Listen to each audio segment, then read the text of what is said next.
Imagine coming close to death. 1 minute you're fine, the next you are struggling to breathe.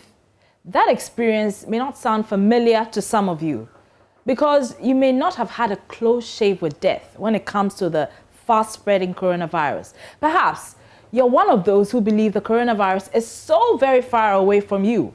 That is, until its icy claws envelop you in a not-so-warm embrace.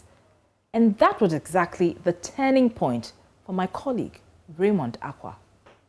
At 6 p.m., I was lying down when I started feeling the extreme version of the feverish conditions I started feeling earlier in the day. Okay. Very extreme.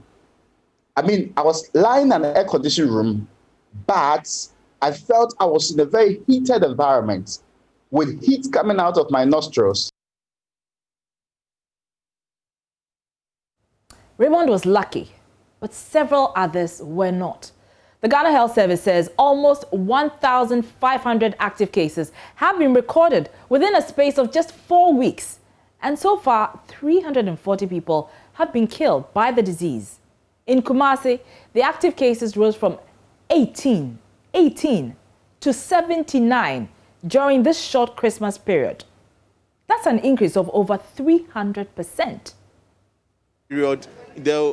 We had a lot of social gathering, and you know the incubation period, and so if we are seeing increasing numbers of cases, then it stands to reason that most probably because of the festivities. I mean, clearly our numbers shot up during the Christmas festivities when many of us became irresponsible and strictly failed to adhere to COVID protocols, celebrating at parties and other gatherings with careless abandon. But it has also been blamed on importation of cases from other countries via travelers arriving at our ports of entry. Simply put, some of our returnees also carry the virus back home. So we lowered our guard, and within this short space of time, we are suffering the consequences of our irresponsibility. I mean, hospitals are overstretched and intensive care units are full, compelling authorities to sometimes turn away patients. You have situations where our COVID treatment centers and all the beds are also full. Sometimes it's a hassle. And like I said, not all facilities have the ability to keep a lot of patients on their wards or designated wards for care. So we know why the number of cases is shooting up. The question is, why are we not seeing the effort we witnessed before by government to show the spread or to slow the spread of the virus when we were first confronted with it? Why has the contact tracing and the testing stopped? Why? I mean, there are some experts who say that if we were testing, the situation would be a lot worse than we have it. That is to say that our numbers would be much more. So is it the case that government is suppressing information on the virus? Politics must stop. You know, the politics must stop. The suppression of data must stop.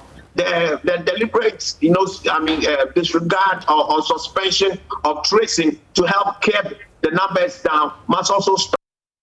Start being truthful with the people and resume the contact tracing and testing.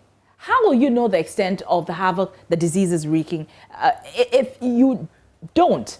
I mean, if you don't test people, how would you know? Or is it the potential huge cost that it may be associated with?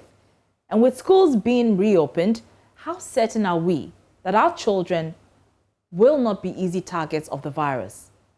But we are seeing a rise in the numbers also because the sensitization and education on the virus is virtually non-existent. Some people appear to have forgotten it exists and insist that they will never be victim to it. If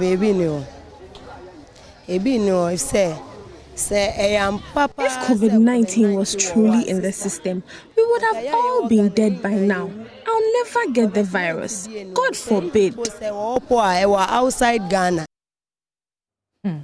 So there's minimal or zero education. People are not observing the protocols and our numbers continue to rise. And even for people who have face masks, listen to why they don't wear them. About me, consider COVID-19. When I wear the mask, I can't even breathe well. Even though I have it in my back, I can show you. But when I use it, I can't breathe. Say, That be the problem. So even though I'm afraid to the virus. Baffling, isn't it? But it will take enforcement of the laws to ensure compliance of the protocols. So it begs the question, why are we not enforcing the laws? The laws that we spend time and effort to draft, so that enforcement will compel everyone to take this disease seriously. I mean, we have all let our guard down and we are paying the price for it. Many are dead and many more continue to die. Must it strike close to home before you take it seriously? If you don't respect your health, respect mine. Mask up, because you could potentially be saving not just your own life, but someone else's.